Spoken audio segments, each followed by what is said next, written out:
You guys will find that you have passions, and having a passion is a gift.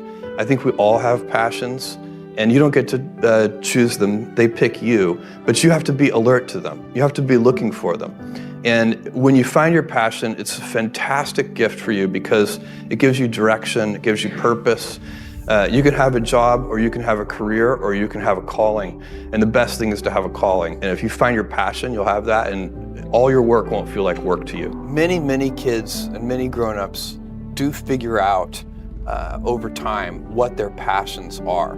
And sometimes we let I don't think it's that hard. I think what happens though sometimes is that we let our intellectual selves overrule those passions.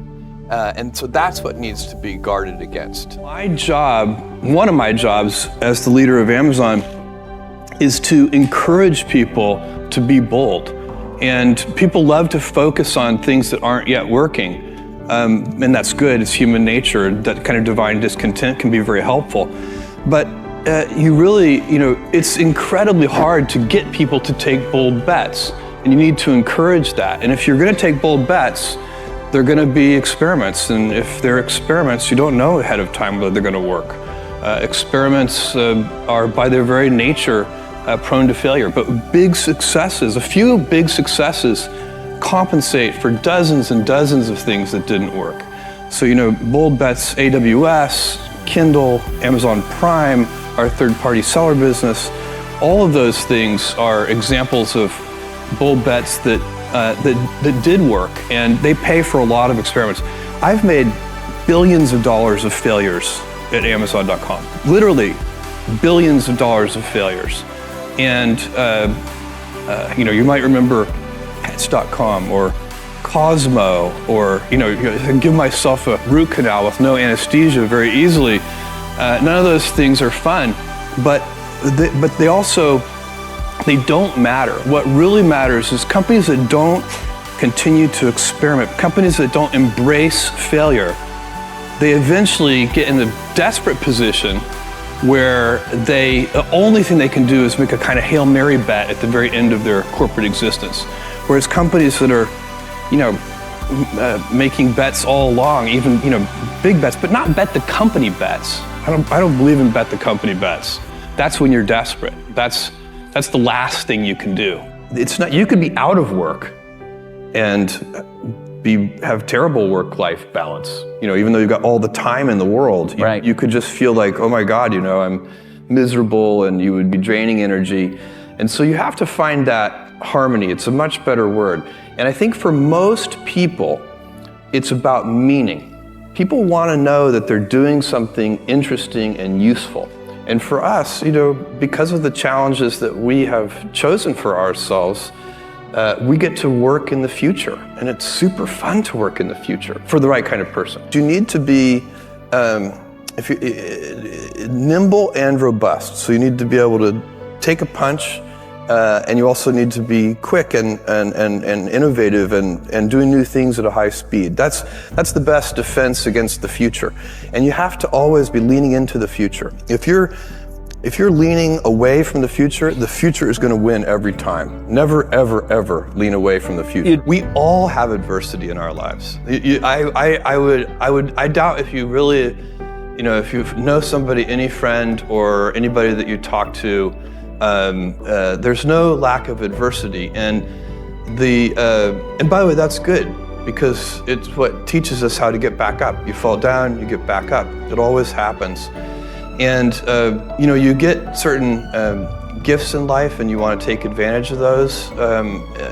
But I guess my advice on adversity and success would be to be proud not of your gifts, but of your hard work and your choices. So, you may be, the kinds of gifts you get, like, you might be really good at math. It might be really easy for you. That's a kind of gift. But practicing that math and taking it to the next step, that could be very challenging and hard, and take a lot of sweat. That's a choice. You can't really be proud of your gifts because they were given to you. You can be grateful for them and thankful for them. But your choices, you choose to work hard. You choose to do hard things. Those are choices that you can be proud of. Being an inventor requires, because the world is so complicated, you have to be a domain expert. I mean, in a way, even if you're not at the beginning, you have to learn enough so that you become a domain expert. But the danger is once you become a domain expert, you can be trapped by that knowledge. And so inventors have this paradoxical ability to have that, 10,000 hours of practice and be a real domain expert and have that beginner's mind. Have that look at it freshly, even though they know so much about the domain. And that's the key to inventing. You have to have both. And I think that is intentional. I think all of us have that inside of us, and we can all do it, but you have to be intentional about it. You have to say, yeah, I am going to become an expert, and I'm going to keep my beginner's mind. You can't skip steps. You have to put one foot in front of the other. Things take time. There are no shortcuts. And but you want to do those steps with passion and ferocity. It's easy to have ideas. It's very hard to turn an idea into a successful product. There are a lot of steps in between, and it takes persistence, relentlessness. So I always tell people who are who think they want to be entrepreneurs, you need a combination of stubborn relentlessness and flexibility. And you have to know when to be which. And basically you need to be stubborn on your vision, because otherwise it'll be too easy to give up. But you need to be very flexible on the details, because as you go along pursuing your vision, you'll find that some of your preconceptions were wrong, and you're going to need to be able to change those things.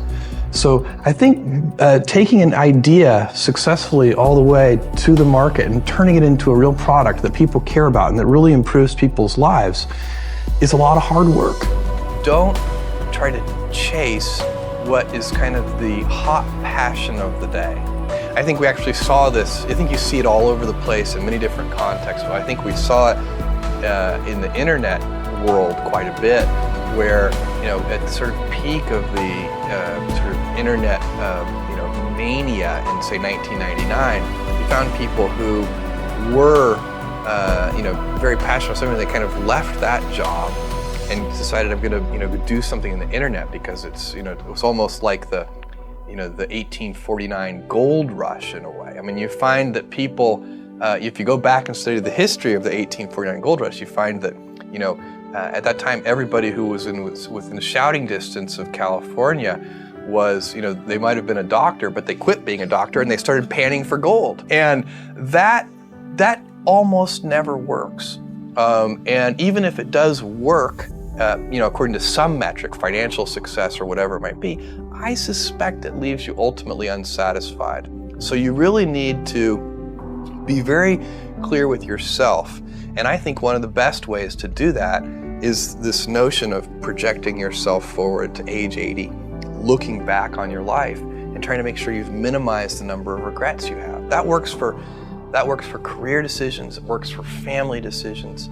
Do you want? I have a 14-month-old son, and it's very easy for me to, if I think about myself when I'm 80, I know I want to watch that little guy grow up.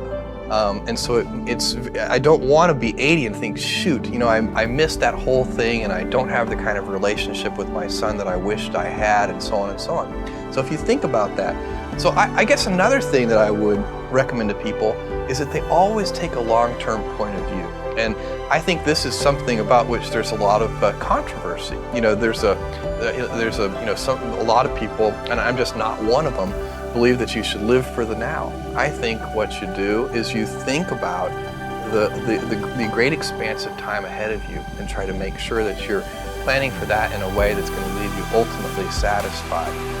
So this is the way it works for me. I mean, everybody needs to find that for themselves. So I think there are a lot of paths to satisfaction, and you need to find one that works for you.